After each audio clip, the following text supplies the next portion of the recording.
자, 그래서 뷰는 좀 어떻게 잡아가셔야 될 것 같은지 시장 전략 추후에. 그렇죠. 이제 사실 앞서도 이제 그런 말씀 드렸지만은 결국 저는 이런 그러니까 적어도 이게 뭔가 대형주들이 조금 확실하게 상승을 한다는 그런 흐름들이 나오기 전까지는 이런 그 중소형주 중심의 어떤 시장 흐름은 상당히 좀 유지가 될 것으로 보여져요. 연장이 될 것으로 보여지고 그렇기 때문에 그런 부분들을 감안해야 되는 그런 이제 대응이 필요할 것이고 그래서 철저하게 저는 이제 종목 중심의 어떤 그 낙폭 과대 또는 이제 어떤 지금의 어떤 시장 흐름 이런 부분들이 좀 대응하는. 근데 다만 이제 저는 그 중에서 가장 좀 긍정적으로 보는 쪽은 반도체를 비롯한 IT 여전히 계속해서 좋은 얘기도 나오고 있지만은 그 이전에 주가가 이제 충분히 조정을 받은 종목들이 많고 그리고 실적적인 측면에서 이제 좀 있으면 또 어닝 시즌이 돌아오는데 결국 이제 어닝 시즌에 가장 또 부합하는 성격의 그런 이제 섹터라고 할 수가 있기 때문에 이런 반도체를 비롯한 IT 업종들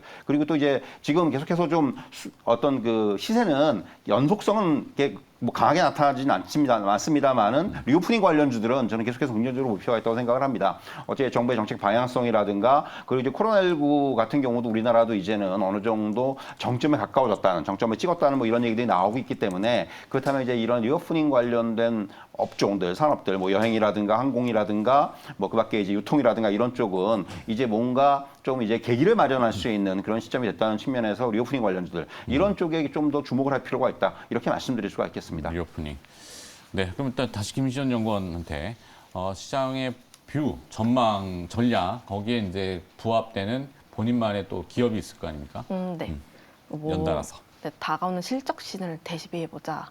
그동안 미리미리. 네네. 그동안 제가 그 뷰를 많이 말씀드렸어요. 테마성 위주로 좀 많이 말씀을 드렸습니다. 그렇죠. 그동안 원자재, 에너지 이런 네네. 거. 원자재라든지 에너지나 곡물 관련해서 말씀을 많이 드렸는데 그만큼 개별 장세가 계속적으로 이어지고 있기 때문에 그런 낙폭이 과대된 종목군들을 보시면 일단 갈 것 같은 실적 굉장히 좋은데 잘 가진 않았습니다. 그렇기 때문에 많은 개인 투자자들의 마음을 이제 애달게 했었기 때문에 지금 테마성 위주의 장세를 나타내기 때문에 그런 종목군들을 위주로 보자라고 말씀을 드렸다면 이제는 대외 변수가 조금씩 해소되는 모습 보여주고 있습니다.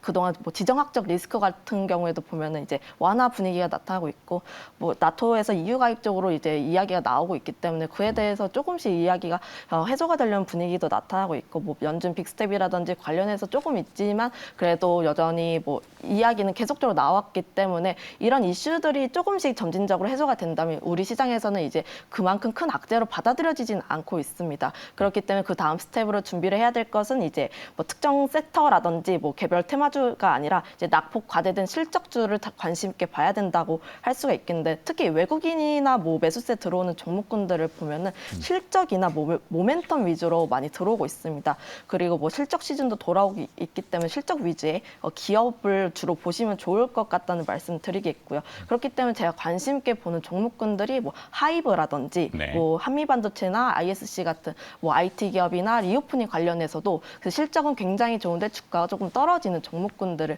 보고 있습니다. 특히 하이브 같은 경우는 그동안 리오프닝이 특정 섹터의 순환매가 굉장히 강하게 나타난 섹터이긴 하지만 네. 엔터주들 중에서도 굉장히 강하지 않게 나타난 종목군들이 있거든요.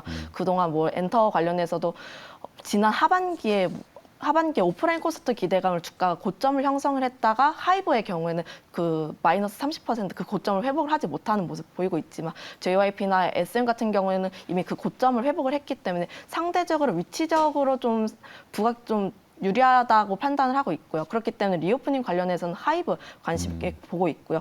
특히 우리나라 같은 경우에는 메모리 반도체 관련해가지고 굉장히 많이 포진을 하고 있기 때문에 지수가 상승을 하고 주도를 하기 위해서는 IT 섹터가 상승을 해야 됩니다. 그렇기 때문에 지수가 조금 늘려 있을 때 상대적으로 지금 다시 매수를 하게 된다면 다른 분들보다 위치적으로 좀 좋게 형성을 하고 있기 때문에 IT 관련 섹터들 다시 한번 관심 있게 보실 필요가 있겠고 특히나 반도체 관련해서도 굉장히 이슈가 많습니다. 반도체에 대한 관심도를 다시 가질 필요가 있겠는데 미국에서도 망고라는 신조가 네, 생기게 앞서 이동훈 팀장님이 네네. 얘기해 주셨어요.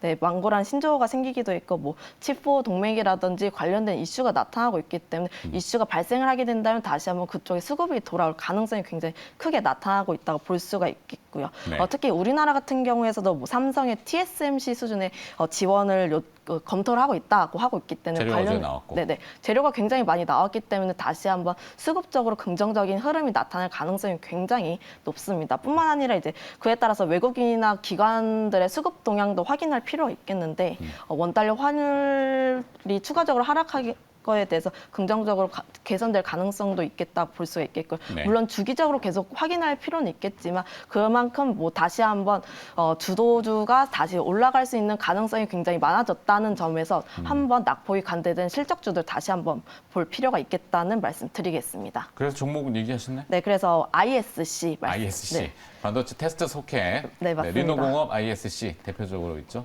네, 그중에 ISC. 네네. 뭐 소켓 시장에서 시장 점유율 1위를 차지를 하고 있고요. 메모리 반도체라든지 비메모리 반도체 소켓을 모두 생산을 하고 있습니다. 그 중에서도 비메모리 쪽에서 매출을 확대하고 있는데 점진적으로 확대를 하고 있습니다. 매출 비중이 20년 48%에서 70%까지 상승할 것으로 전망을 하고 있고요. 삼성전자나 SK 하이닉스 그리고 퀄컴이나 인텔 같은 대기업 고객사가 있는데 고객사도 뭐 주기적으로 확대가 되고 있습니다. 350곳으로 확대가 되고 있기 때문에 매출처가 다변하게 되면서 그에 따른 안정적인 실적을 낼 것으로 기대가 되고 있고요. 기존 모바일 중심에서 대규격 제품으로 확대가 되고 있는데 GPU나 뭐 DPU 같은 종목군으로 다변화 기대가 되고 있고요. 앞서서 설명했다시피 뭐 파운드리 관련해가지고 긍정적인 이벤트도 있고요. TSMC나 삼성전자 같은 비메모리 파운드리 투자 확대가 돼서 수혜가 나타날 것으로 기대가 되고 있습니다. 아무래도 파운드리가 투자가 된다면 장비에 대한 수요가 증가를 하게 되고 투자 사이클이 2년에서 3년 정도 된다면 중장기적으로 성장성이 유효하다라고 말씀을 드려볼 수가 있겠고요. 특히 이제 반도체 미세 공정화에 따라서 실리콘 러버 소켓에 대한 수요가 급증할 것으로 전망을 하고 있습니다. 25년까지 글로벌 점유율 30%까지 확대할 것으로 목표를 하고 있고요. 뿐만 아니라 DDR5에 대한 전환 수혜도 기대가 되고 있습니다. 2분기부터 CPU DDR5 서버용 CPU를 본격적으로 출하를 하게 되는데 CPU를 교체를 하게 되면 소켓에 대한 수요가 증가를 하기 때문에 그에 대한 네. 기대감도 나타나고 있고요. 특히 뭐 소켓에 대한 단가 상승이 나타나고 있기 때문에 중장기적으로 매출 상승 기대감도 나타나고 있습니다. 네. 뭐 신소재 관련해서도 FCCL 관련한 시장을 새롭게 진출하고 있는데 그에 따라서 사업 다각화 기대감도 나타나고 있고요. 그에 따라서 올해 1분기부터 뭐 본격적으로 양상할 것으로 기대가 되고 있다 보니까 그에 대한 기대감도 나타나고 있습니다.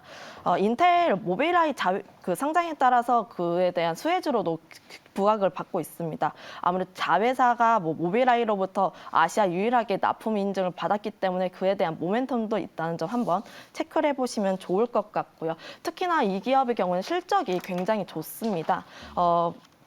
4분기 실적 같은 경우에는 당기 순이익이 흑자 전환을 했고요. 매출과 영업이익 같은 경우에 굉장히 좋은 흐름 보여주고 있습니다. 영업이익은 2000% 전년 동기 대비해서 증가를 하고 있는 모습 보여주고 있고요. 그렇기 때문에 뭐 작년 실적 같은 경우에는 매출액 19%, 영업이익 108%, 당기 순이익 473% 증가를 하는 모습 보여주고 있습니다. 네. 자, ISC 들어봤습니다. 계산 함께해 주신 두 분이었고요. 하이투자증권 투자솔루션팀 이동근 팀장과 헤르메스 스탁의 김시은 연구원이었습니다. 고맙습니다.